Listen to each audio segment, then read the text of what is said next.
Peter Baker is the New York Times chief White House correspondent. Michael Steele is a former RNC chairman. Tim Miller is here with me, former communications director for Jeb Bush's 2016 campaign and host of the Bulwark podcast. All three are MSNBC political analysts. Okay, Peter, what should we make of the campaign focusing on the possibility of jail time? Is that simply a way of activating the base, or does it suggest maybe even a real fear of being jailed? Well, I do think, historically, Donald Trump has been afraid of being put in prison or jail. No question about it. But it's not going to happen in the next 24 hours. I mean, let's face it. If there's a verdict today or tomorrow, the judge then has to set a sentencing hearing. There'll be appeals. This is not going to be happening between now and the election. I don't think anybody should be fooled. But, of course, it's more dramatic to say in a fundraising pitch, I could be jailed tomorrow, just like it's more dramatic to pretend that somehow Joe Biden was trying to assassinate him by distorting the normal rules of an FBI search. It doesn't matter that it's not true for former President Trump. It's a way of galvanizing his supporters to make himself a victim. And grievance politics are at the heart of his appeal. And this is what he's doing in that waiting room just near the courtroom right now. So, Tim, Trump already has that designated area. We see it every day. When he goes in court or out of court, he can walk up to a whole bank of cameras and talk to the media. Usually he doesn't answer questions. But now he seems to be using his downtime. This is a very specific space that's set aside for him. If, they get called back in like they did today for a readback, the defendant has to be there. He's using that taxpayer-funded space as a place for messaging. We just saw it in that TikTok that his son was in. I wonder if it were any other candidate, if it would raise eyebrows. Well, if there are a million things to be raising eyebrows if it was any other candidate, Chris. Just Peter is kind of casually mentioning. It's like, oh, remember when he lied about the sitting president trying to assassinate me the other week? I was just thinking about a counterfactual at things like that. Like, imagine if when we were together in the 2012 campaign, if Mitt Romney had said that Barack Obama had tried to assassinate him. I mean, that would have derailed the entire campaign for weeks. There would have been firings on the Romney campaign. Like Donald Trump lives in a different world where, because of just the amount of nonsense, it's the nicest word I could use, that he spews out on a day-to-day basis, it's hard to really pin him down on any one thing. And this is why that's not true in a courtroom, right? They are going to have an opportunity to pin him down on this one thing. And I think that is, part of what is making him so unstable and continuing to, put out this fire hose of misinformation on truth in other places. Of course, Michael, Tim is absolutely right. There is nothing off limits in terms of Donald Trump reacting to it. But the Wall Street Journal editorial board wonders whether President Biden would be foolish enough to exult at a Trump conviction, warning that Biden, even speaking about the verdict, would be, quote, another lousy White House political decision that plays into Mr. Trump's hands and underscores the partisan nature of the prosecution. Mr. Biden is better advised to say nothing. I suppose there are people who would make the argument, keep the high road. I wonder if you agree, or is it more about what he... No. I don't know what the hell Politico's talking about. What the hell are you people talking about? I mean, this is okay, two things. One, for all the future criminal defendants out there, please start behaving like Donald Trump, because I want to see how this system, media, legal, and political, handles it. Because he's setting the new standard. So when you're doing the perp walk, have your cell phone and get your tweets in. Because that's one part of this. The other part of this is exactly the point you just raised. Now the press is telling Joe Biden, oh, you can't say anything if he's convicted. Really? He's a convicted felon running for president. You mean to tell me I'm going to be quiet if I'm the opposing campaign about that? Of course not. So that is just boneheaded advice from some people who supposedly know politics, who clearly don't.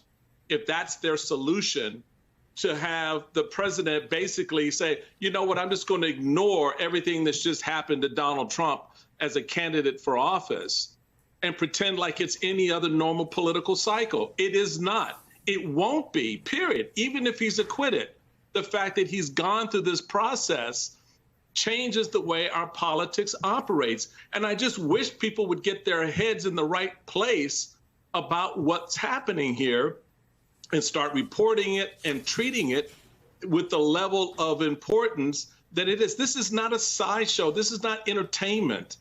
This is not, something that you can just be glib about and pretend that because Donald Trump is this phantasmagoric candidate that does all this wild stuff that we're all entertained by that. This is bad stuff for our country. It is not normal. And the more we treat it like it isn't, the harder it's going to become. So all your future criminal defendants, this is your new model. And I'm really curious how this system is going to treat the guy or the gal who decides to behave like Donald Trump when their trial comes up.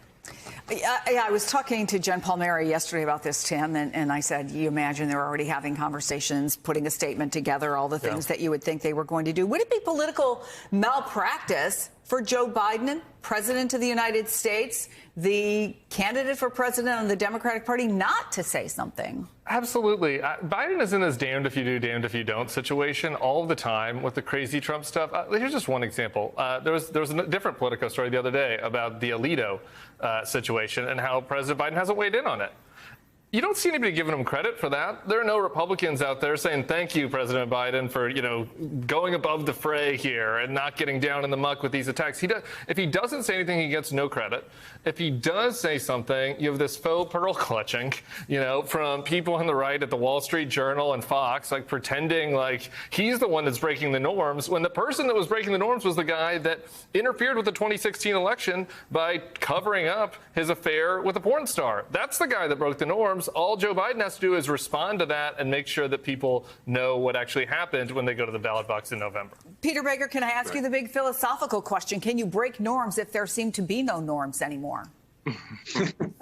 Well, it's a good question, obviously. Look, President Biden came to office promising to restore the norms, and he has, in fact, tried to handle this in a judicious way. He, whether it's good politics or bad politics, I'll leave to Michael and Tim, but up until now, he has tried to avoid making comments about this case or the other cases because he doesn't want to feed into the Trump narrative that this is all political witch hunt, that it's all directed by Biden. There's no evidence whatsoever that Biden has had anything to do with any of these prosecutions, other than the fact that, that the two of them are federal, and he happens to be the head of the federal executive branch. But there's been no evidence that he had anything to do with that. And the one that we're talking about in New York has nothing to do with the federal government. It's brought by a state prosecutor.